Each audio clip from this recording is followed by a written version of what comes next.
I'm Jamie O'Kane, CPA, Small Business Advanced Tax Planning and Compliance Extraordinaire, and this is the Abundant Beans Podcast, the podcast that takes my love for learning what makes people tick while digging into the good, bad, and ugly of small business ownership.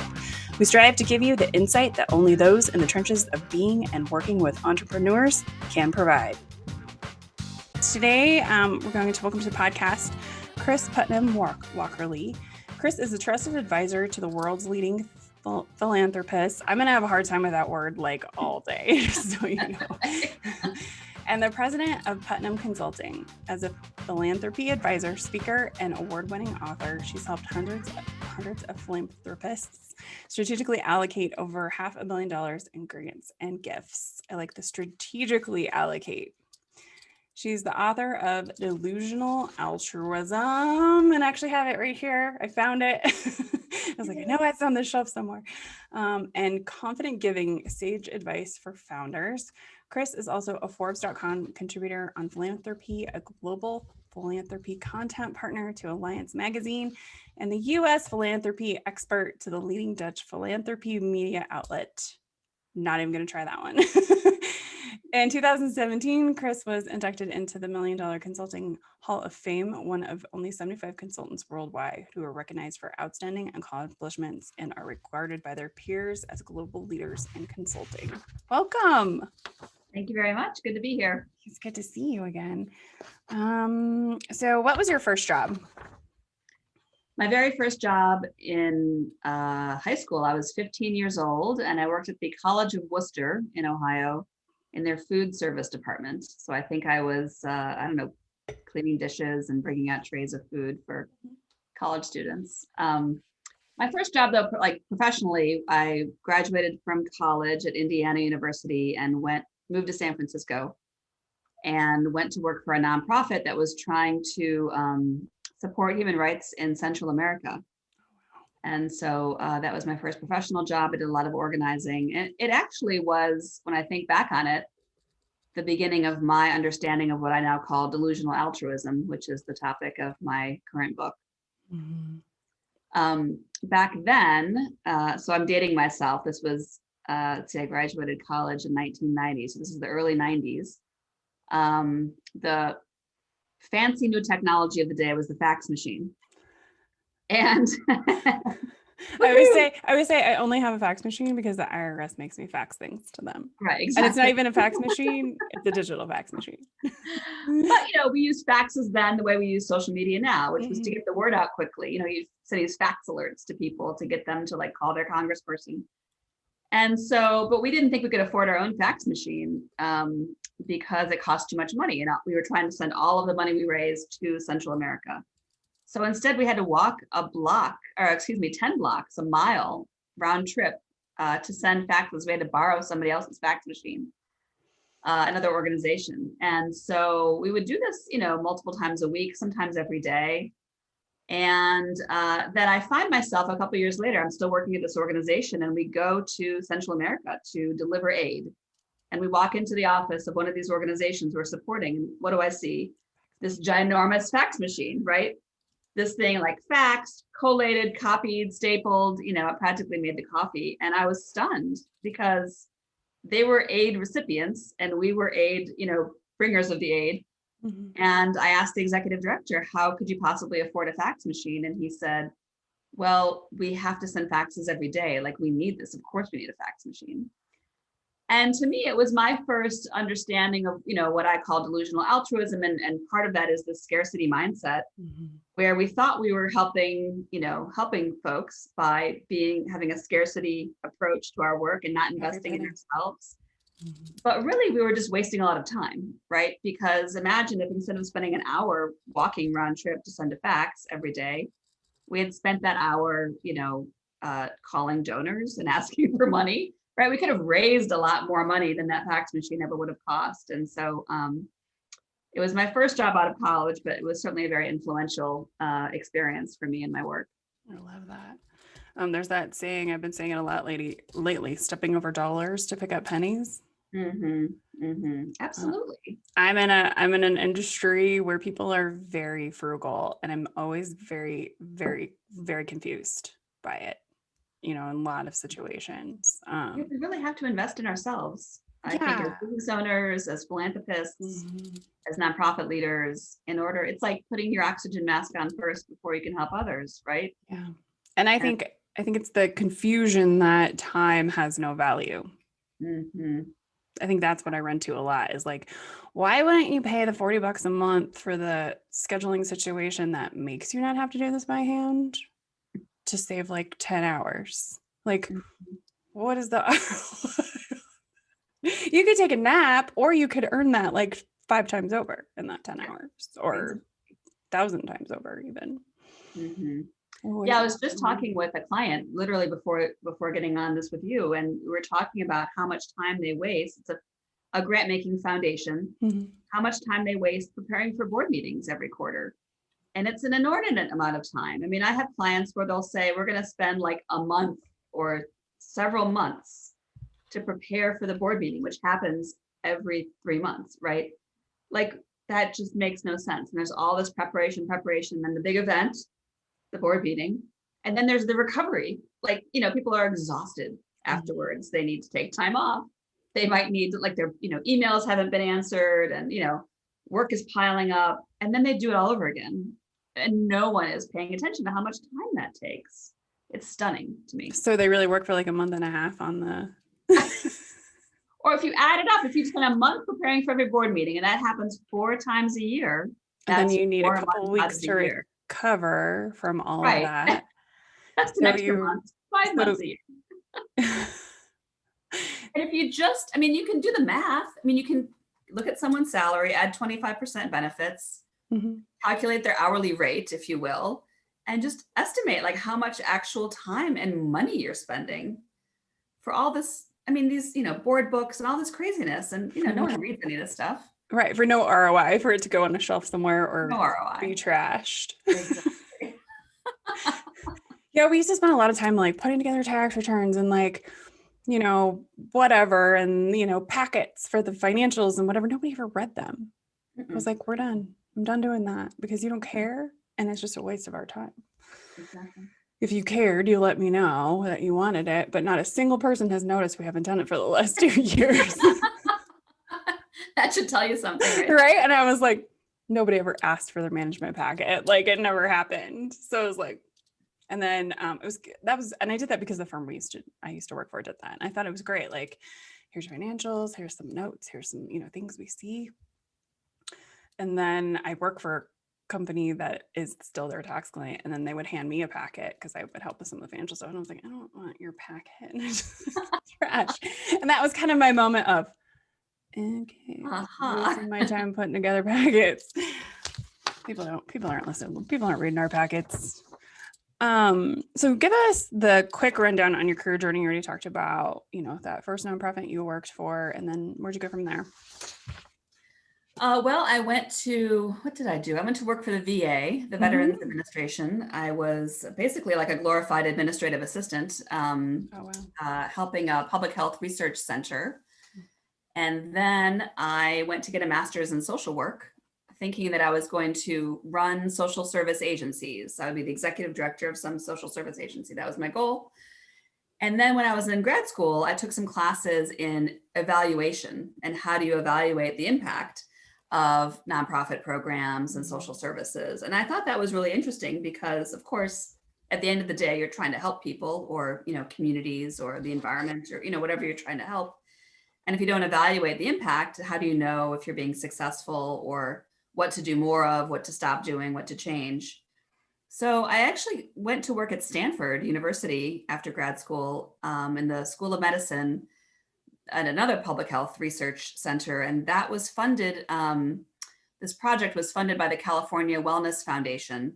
And it was evaluating youth and gang violence prevention programs all over the state of California. And that was, back when there was a shift in thinking about youth violence from a criminal justice problem to more of a public health problem. And how do you think about prevention rather than tossing these kids in juvenile detention?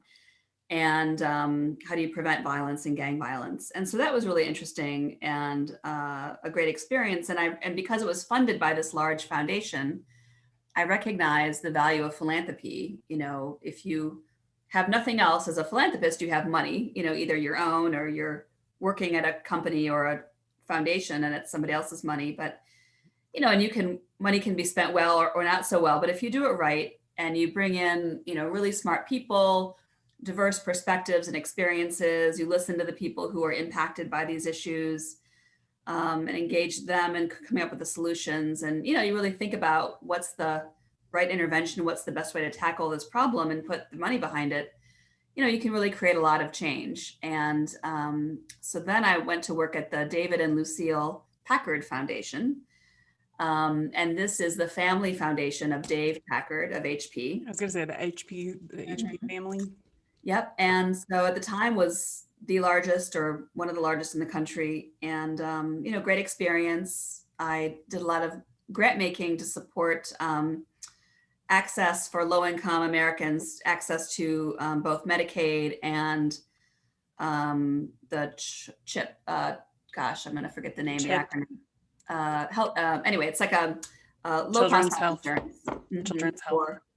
Yes, for children's health insurance. And, you know, because not enough people have access to health insurance in this country, and a lot of children don't have access to care. So, you know, again, great experience. And I kept starting to get asked to do consulting gigs on the side and started doing them with some colleagues and then on my own, and realized I liked consulting. I did a lot of consulting projects with Charles Schwab's Family Foundation for a number of years. And then it just expanded from there. So I left my job and began a full-time consulting. That's awesome. Business. How long have you had Putnam Consulting? 20 years. Wow.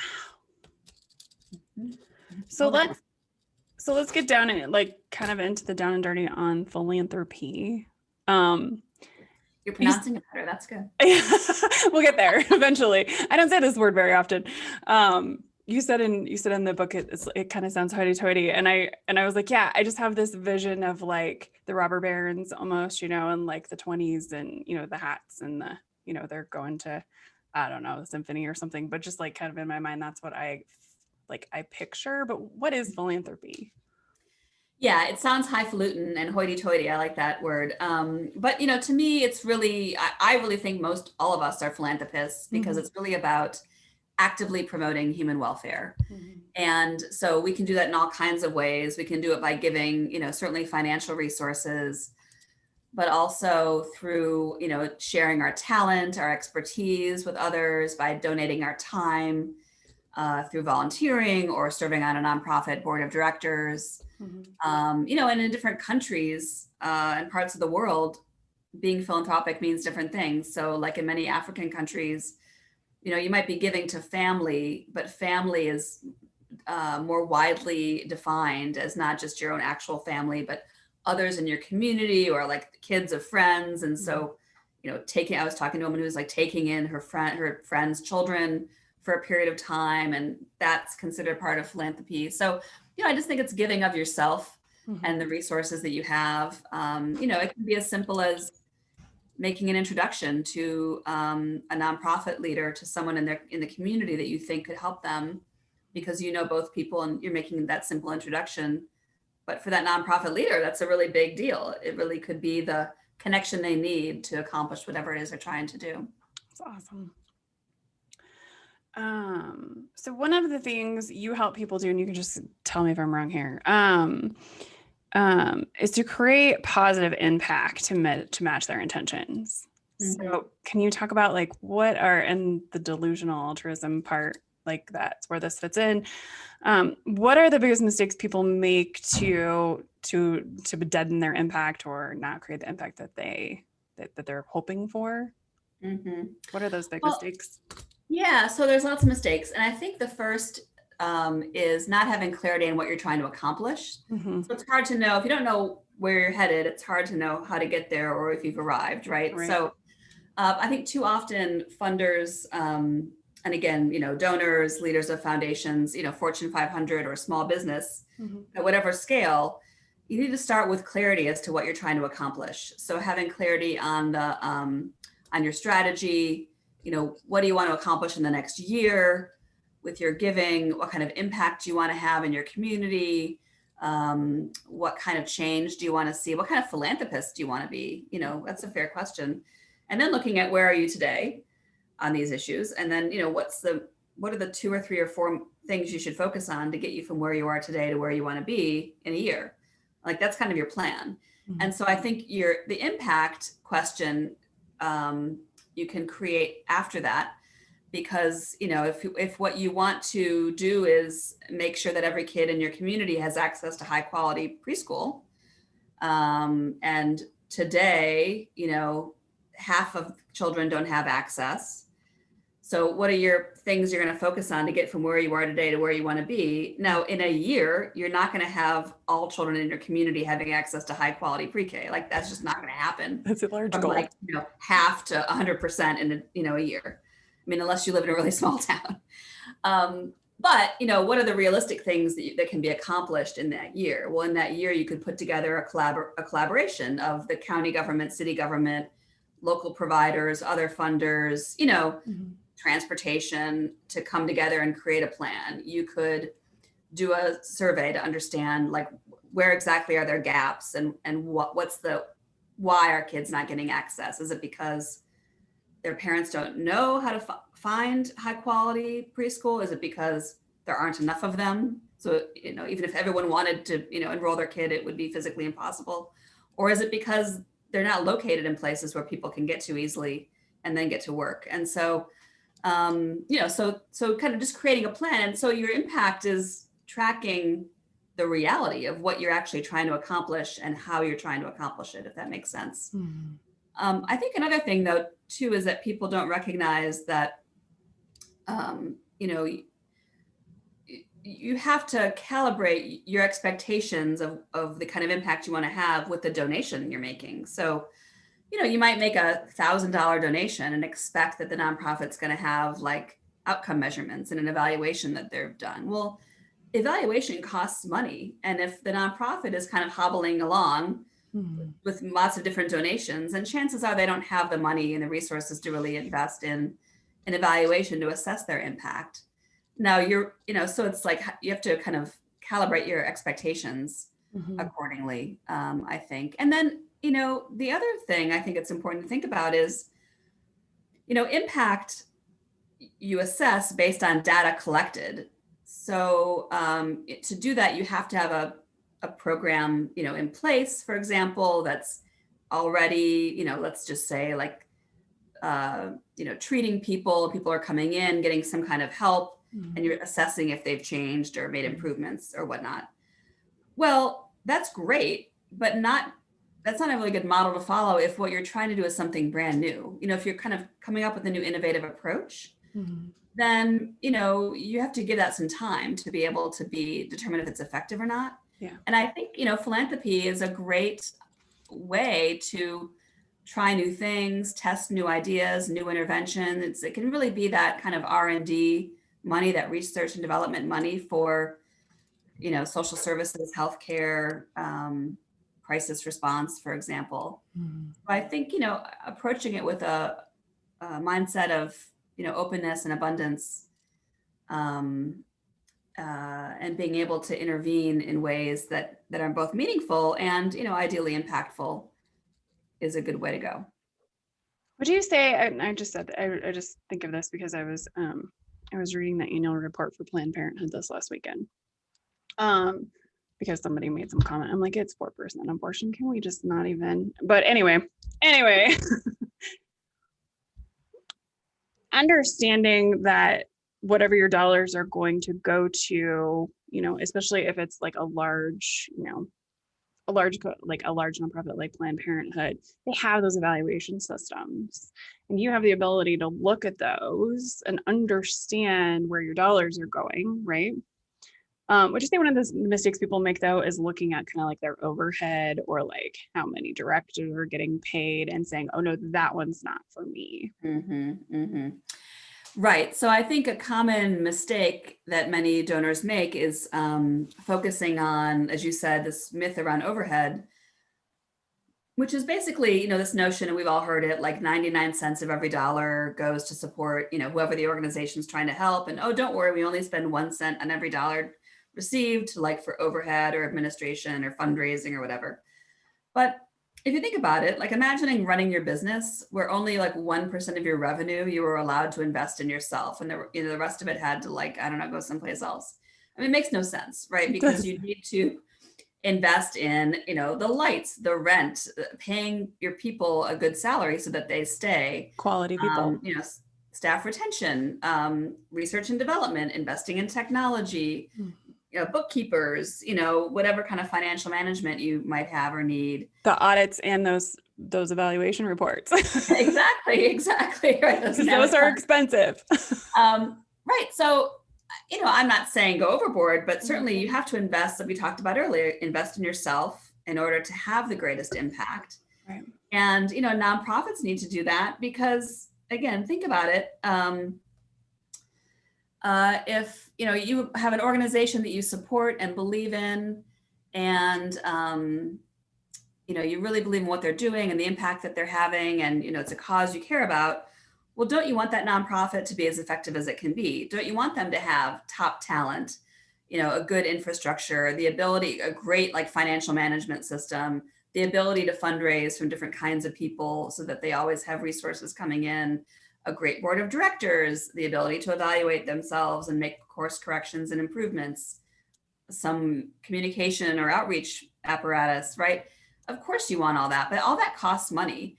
And I think donors need to recognize the value in simply in investing in an organization and really freeing up the resources so that they can, they can make, especially like in this pandemic, they can make adjustments, navigate around problems and situations, take advantage of opportunities that come their way, and be very flexible. But I think too often donors make the mistake of not allowing their money to go for a quote unquote overhead, not recognizing they're really just hamstringing the nonprofit, right? That way, that's what makes the nonprofit effective. Right. And, also just not allowing money to be, kind of restricting the money. Like you can, I mean, I've had funders tell me that they'll fund a program, like a tutoring program, but the money can't pay for personnel.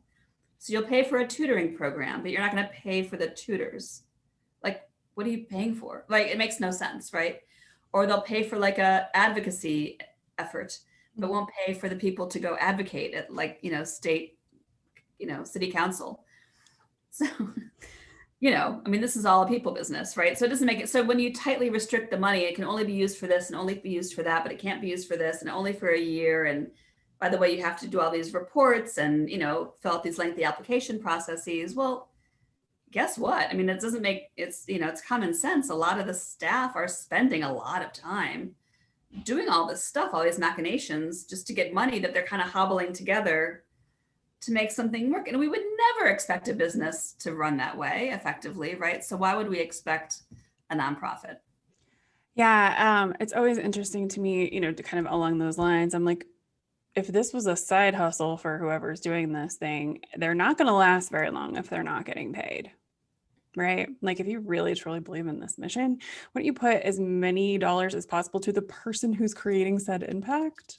Exactly. And I've worked as a volunteer. Volunteers are not good.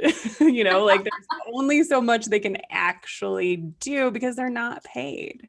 Mm-hmm. Right. Like exactly. Our church in the childcare forever. And I was like, I had a lot of great ideas and things to tell you guys, but I'm not getting paid. So, like you won't listen to me anyway. And we can't make improvements if everybody's a volunteer all the time. Right. Yeah. I mean, I think, I think we occasionally hear stories of like some nonprofit leader making a lot of money, but, again, just giving us, kind of making up a scenario here. If there's a nonprofit leader who's making $500,000, that could be seen as like horrifying, right? Oh, that's so much money. They don't deserve that. Well, what if that nonprofit leader was able to bring in $20 million in donations, but the previous person who was making $200,000 a year could only bring in $5 million in donations? Like, do the math, like, I think we want the more money coming into the organization as long as it's all being done above board and everything. But you know what I mean? So just you have to think logically. And too often I think funders, they're super smart people. They've generated money through, often growing a business, selling a business, sometimes it's inherited wealth. But nonetheless, you're smart, but it's sometimes like common sense gets tossed out the window. When we're looking at yeah, or when we're looking at nonprofits, like they're supposed to be different than business. Mm-hmm. And they are, in the sense that there's a different bottom line.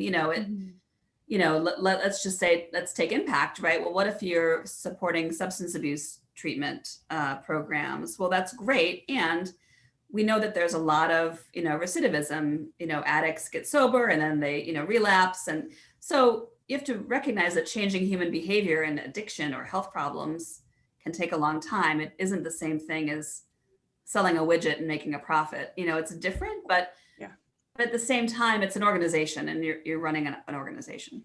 Yeah. Nonprofit's always very interesting to me, just because people are always like, I'm going to create a nonprofit. And I'm like, why?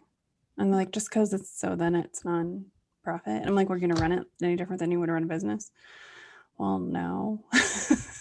Okay, well, maybe let's not do a nonprofit then. Why don't you take that money and give it away later? Or, you can still give to charity out of your business. Yeah, it's another mistake a lot of people make is, again, and I wrote the book Delusional Altruism because, what that means to me is you're genuinely wanting to make a difference, be altruistic, change the world, help people out, but you're delusional in kind of your misguided beliefs and practices that are actually holding you back and making you less effective. So it doesn't mean that you're crazy. It just means you're kind of clinging on to these beliefs. And one of them is, and I forgot what you just said before. About people just creating nonprofits. Oh yeah, right. So they want to, pick your issue, like end homelessness. And so the response is, well, we'll start a nonprofit, right? Well, chances are there's already like way too many nonprofits in your community competing for funding.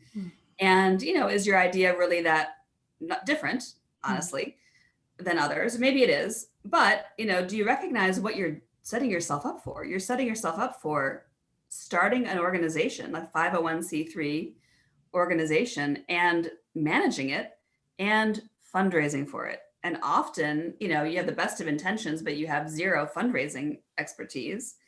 And so you end up kind of saddled with this extra nonprofit that you're trying to raise money for. I mean, your idea could be the most brilliant idea in the world, but why not first look around and say, well, who else is doing really good work in the homeless area or whatever the issue is you're focusing on, and building relationships with them, maybe partnering with them, maybe going to work for them, or saying, here's this great idea. I'm happy to help you create a new program or a new initiative around this. I'll support you. I'll join your board or whatever, however I can be helpful. Or as you said earlier, not even doing that, but just saying, I have this amount of money. Let me identify some great organizations doing really good work and see how I can help them do the work they're doing. Yeah. I just find it interesting. People are like, I'm going to start a nonprofit. And it's like, do you know that takes like legal compliance, like that costs stuff to, even start. And then you're like, oh, well, I'm gonna do this thing for free. It's like, well, you can't, because you're going to have costs, right? And it's going to be time and money and effort. And then, right, like you're saying, like, do you know how to fundraise? Are you ready to file, to do the financial part on that stuff? People say, well, we're a nonprofit because X, Y, Z. And I'm just like, that sounds like a lot of rigmarole to just be a business. Yeah, this happens a lot with professional athletes, actually, where, folks, are very successful as athletes. They've made a lot of money. They're well known, and they want to give back to their communities in ways that were meaningful for them as they were growing up. Maybe it was a coach that really helped them, or a community center, or whatever it was, right? Which is awesome. And then they'll, the response is to start the nonprofit, to start the tutoring program, to start the camp. And I was talking with one, former NFL player who was in this situation, and, he and his wife were dedicating a lot of time and resources of their own to getting this thing off the ground. And we're having small success, successful, but in small scale. I couldn't really understand why it wasn't growing, but they didn't have fundraising experience because, like, who has no one has fundraising experience, right? Unless you are magically born with it or you get trained or whatever. But he wasn't going to invest in any help, which was interesting. There's two things going on. One is that I think a lot of celebrities think that, well, I'm well known, so people will just donate to the organization, right? Well, no, the reality is the opposite. They think, well, you have all the money, you donate to your organization. Why should I? You fund it, not me. Exactly. And then secondly, they don't, and this applies to many funders, they don't invest in their own growth and their own help. And so what he needed to do was hire like a fund development consultant or a grant writer or something. It wouldn't have been a huge investment, someone to help him think through, well, what's our fund development plan?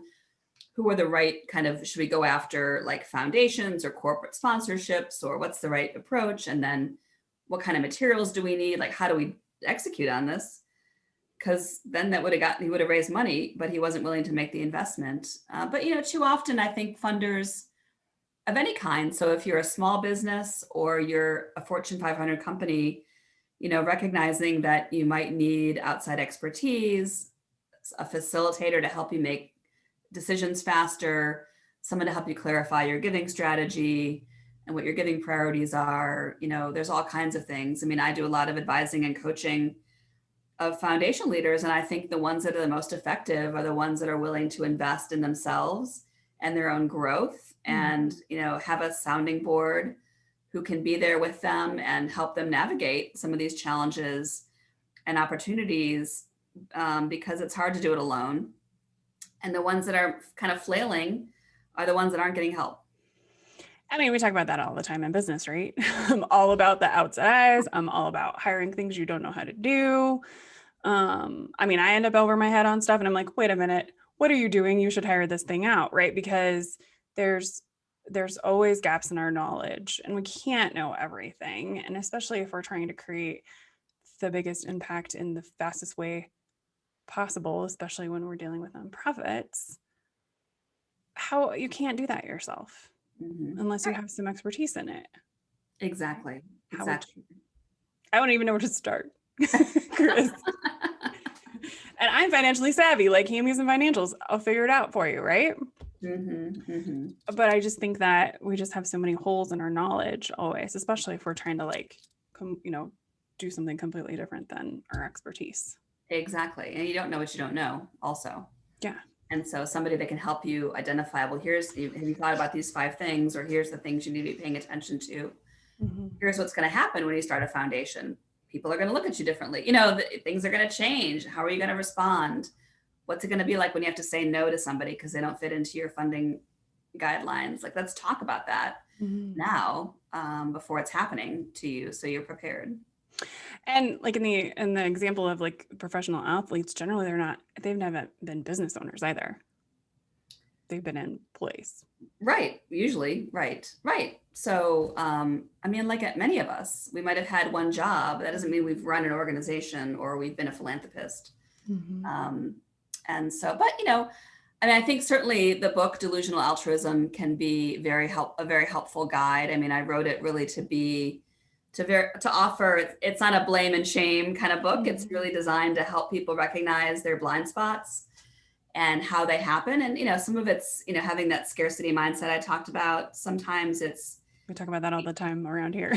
Being held back, right, by a fear and feeling overwhelmed and, not having a plan, not knowing your next step. And then the second half of the book is all about what they can do differently to be more transformational, meaning, how do you create lasting impact, not just kind of Band-Aid solutions, but also to transform how you give as a funder, and to give in more meaningful ways. So you just segued into my next question for you. Good job. What are the things we should be doing to make the greatest impact with our giving or time or, airwaves or whatever it is? Yeah. Well, to me, it starts with asking the right questions. And so, and there's a whole chapter on this in the book, but the first couple I'd suggest asking is, first is why. And by that, I mean, like, identify your purpose. Why do you want to give? What is your why as a philanthropist? What's the purpose behind that? But also to ask why, to question assumptions. because, there's no shortage of social problems in the world, and there's no shortage of possible solutions and bright, shiny objects. And so, and you'll get asked, you can get asked a lot for requests for funding and whatnot as a funder. And so just asking why, to question assumptions and make sure that what you're doing is the right thing for you to be doing. So, for example, somebody might say, well, you need to have a crowdfunding, approach to your giving to raise more money. Well, there's nothing wrong with crowdfunding, but it's a tool, right? It's not like necessarily the right tool for every solution. So to ask why, why crowdfunding? I actually worked with a large foundation, actually, who have been around for a long time, does really good work. And the person I was talking to said, well, our CEO says we need to start doing crowdfunding in every initiative. So whatever we are working on together has to involve crowdfunding. And so, it was like we had to kind of fit crowdfunding into every project. It made no sense, right? We're just going to squeeze it in there. Right.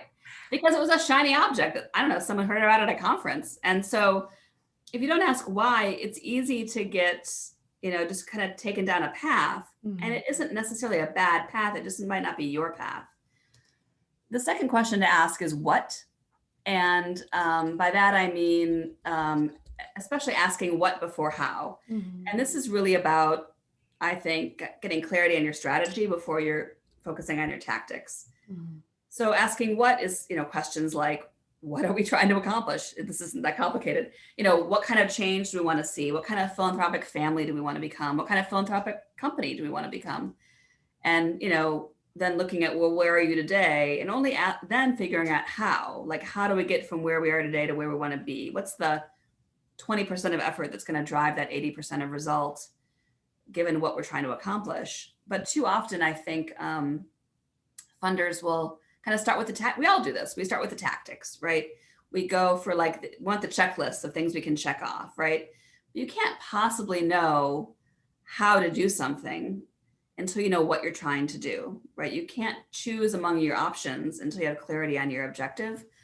And so I think too often people get those mixed up. You see this often around communication. I need a communication plan. Should I be on Twitter or Instagram? And it's no, you can't possibly know if you should be on either, right? Until you know what are you trying to accomplish with your communication? Who are you trying to reach? What do you want them to do? And only then is what's the best way to reach them? Your communication strategy might be picking up the phone and talking to them, not tweeting about it. Don't call me. Right? So I think those are some important things, that funders really need to be doing to make sure, because if you ask the right questions, you can go down the right path. If you ask the wrong questions first, you go down the wrong path. And I think that's where people get tripped up. That's a whole prescription without diagnosis is malpractice. What impact do you want to make, and find, and figure out where your dollars are going to go, and what's important to you on, what changes, what need to happen, where it wants to go, and then how do we get there? And I do advanced tax planning. So it's what are your goals? Yeah. Yes. And how do we structure things to help you get to that place? Right. Because there's all kinds of things you could do to help them. But what are the most important things? There's a lot of things we could do to hamstring them. Yes. As well. There's different ways we can structure things that might not get them to their goals. It might actually get them down a whole different path. So if you don't know where you want to go, we can't help you get there. Right. I can bop you along and pat you on the head, but are we really actually making positive strides towards said goals? And it's very similar to, what you're doing. How do we, why, how, what, why, how, and understanding with your dollars, what is that impact, or where are you hoping those dollars are going? And being specific about where you're giving them.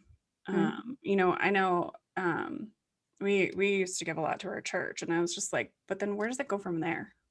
And they do a large impact in the community. And that's why it was important to me to give those dollars, because I knew where I was going. They had the data. Yeah, which is helpful. Yeah, they would spend the dollars for the audit and the data every year. And they didn't have to do that. It's just something they chose to do, which, being a financial person, it was just like, you are being accountable to your givers, which is very important to us and very important to me. And then I get to see where those dollars are going, or at least some data on where those are going. And I can say, do I want my dollars to continue to go to this place? Or do I wish we had a bigger impact here, here, and here? And then I'm going to allocate some of those dollars somewhere else. And I also think that, like, I have shiny object syndrome. Like, there's a lot of things I care about. And there's a lot of places I wish, like, I could give lots of dollars to. But you kind of just help me, like, kind of figure out what are those things that I feel, what are, our top 3 or 4, maybe even. And you probably do the same thing, like pick 5 or like whatever. Yes. Pick a few that you really want that impact, that mean the most to you. Yeah, because I think when you can narrow down the issues that are important to you to focus on as a funder or donor, then another benefit to that is learning and building relationships. So you can really, learn more about that issue, that nonprofit, because you're funding it over time. You might fund different organizations. You might invest some time in, reading up and learning about that issue. And also you can build relationships with the leaders of those nonprofit organizations, as you donate. Maybe you'll attend a gala when we can do that again, and meet them in person, or, volunteer or whatever it is. And then, the value of that is when things change, when there's another crisis, as there will be another one, you can reach out to that nonprofit and say, hey, one of your donors, this is what I can do. Like, I'm happy to help you. Like, what can I do to help? You have a relationship with them. It isn't just like some random person's, face and name on a website. You actually know who these people are because you've been giving and you've been supporting them in meaningful ways. And that allows you, I think, as a donor to be able to respond and pivot and help and be truly helpful during a time of crisis, as well as times of opportunity. As things are changing in positive ways, how can you be helpful to them, even beyond giving financially? I love that. And you'll have even more impact, right? By being some outside eyes. Yeah, a lot of nonprofits, when COVID hit, if they weren't like a true, like, kind of first responder, if they weren't the food bank, if they weren't providing healthcare services, a lot of nonprofits were fearful of calling their donors and asking for help, because this was a unique crisis where everyone was impacted by it. And so nonprofit leaders were very fearful of bothering their donors during a crisis. They didn't feel that they were worthy enough, like they're an arts organization. So we're not like at the front line of, people's lives. However, it's an arts organization, like if you don't have ticket sales and people walking into the building, like, you're kind of sunk, right? Right. And so, but I think it's the nonprofits that had relationships with their donors, and often donors didn't know how to help. Like, they didn't want to bother the nonprofit. Like, oh, like, what do we do? And so there's just this communication void happening. But what was needed was help. What was needed was conversations to say, well, this is what I can give. I was going to give you money at the end of the year. How about I give it to you now?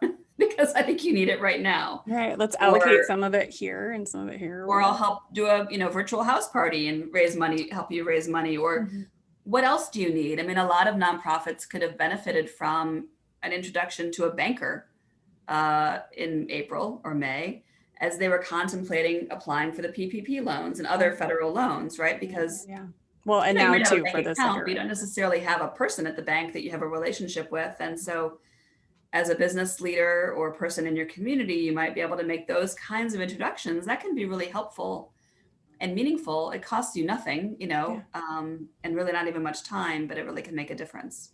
Yeah, I love that idea. I mean, we dealt with PPP loans on this end. We're doing second round with some clients right now. We're looking at it, seeing if it makes sense. There's a lot of options for nonprofits for credits, and just as many as there are for businesses.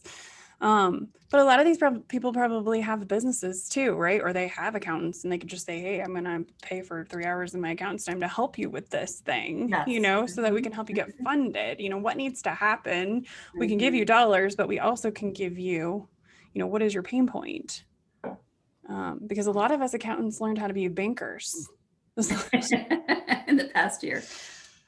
The other mistake I think many donors are making that can be quickly changed is I think too many, and quite frankly, people, business owners, this happens to all of us, is, there's been such constant change at the beginning of this decade. And it has felt like there's just constant crises and the hits keep coming. And it can feel really hard to plan ahead when the future is so uncertain. And so so many of us respond by feeling paralyzed. Like, how can I possibly create a giving plan, start a foundation, develop my business strategy, whatever, when I don't know what's coming down the pike next, and the conditions all around me keep changing. And so the problem with that is if you're sitting on the sidelines, you're not engaging in any kind of change, you're not moving forward, you're really falling behind.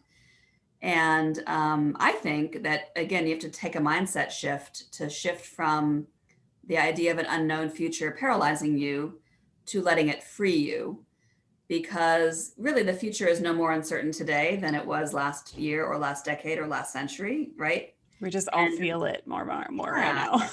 Right. But, disruption and volatility are the status quo. There's always going to be change. And if you kind of lean into that, if you will, and let that free you and really create a plan that you can count on that makes sense today, based on the information you currently have, begin using it immediately, implement that plan immediately for as long as it makes sense, and then change it rapidly as conditions change.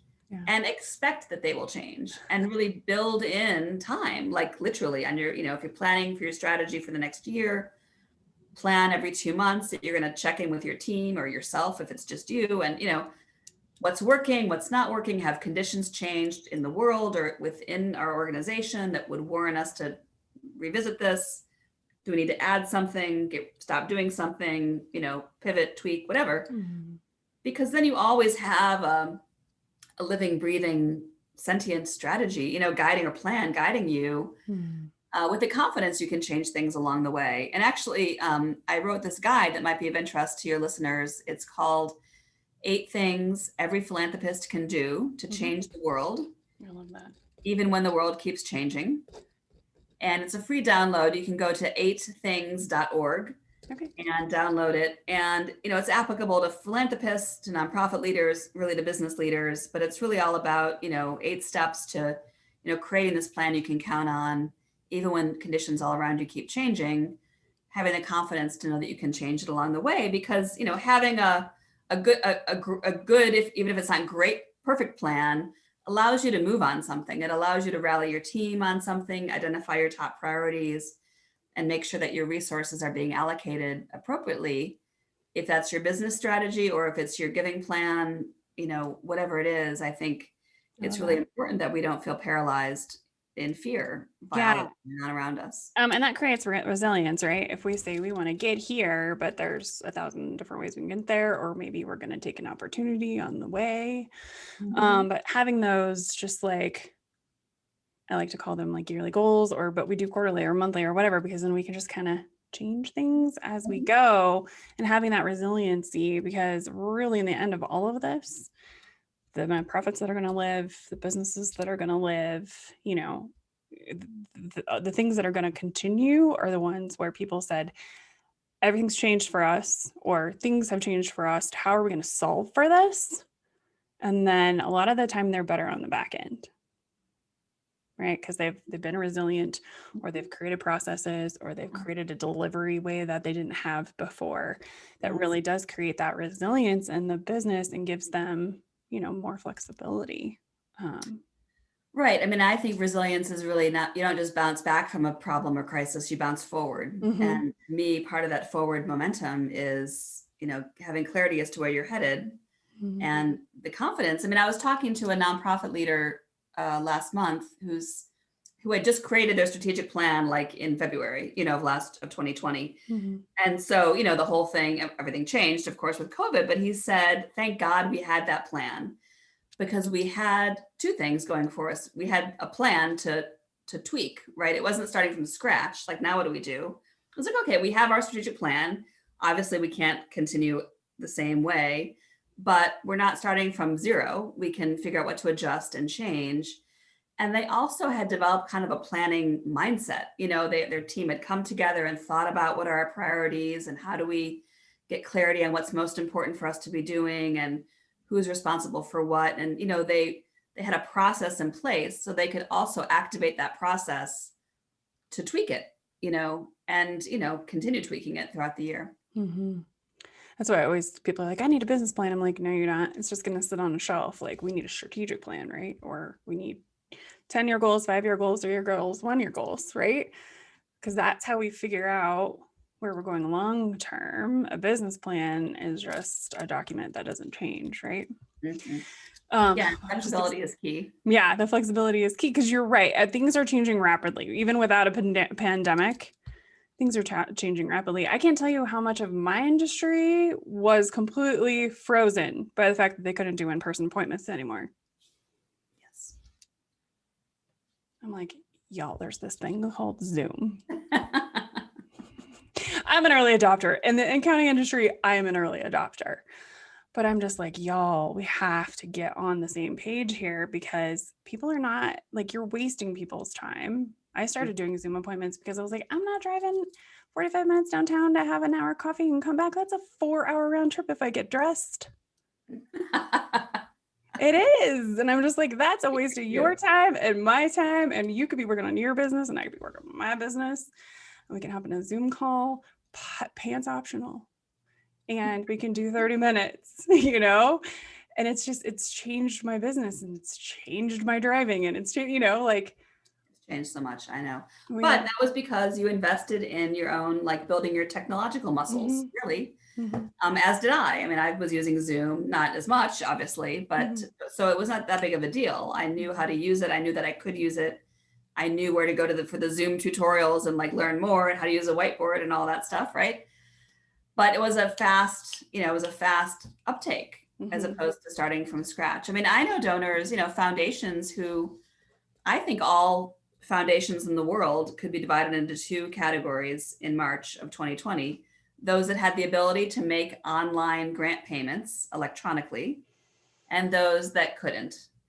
And there are a lot of smart, talented, sophisticated foundations, private foundations, family foundations, corporate community foundations that rely on paper checks that were in an office that had to have multiple signatures of different people.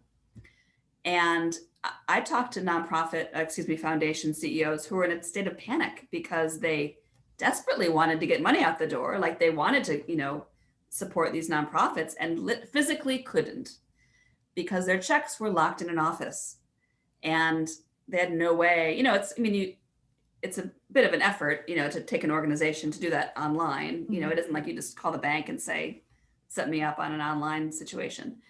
So, they had to do all these things on the fly, working remotely during a crisis. And it took a long time and it caused them a lot of unnecessary stress and it caused the nonprofits.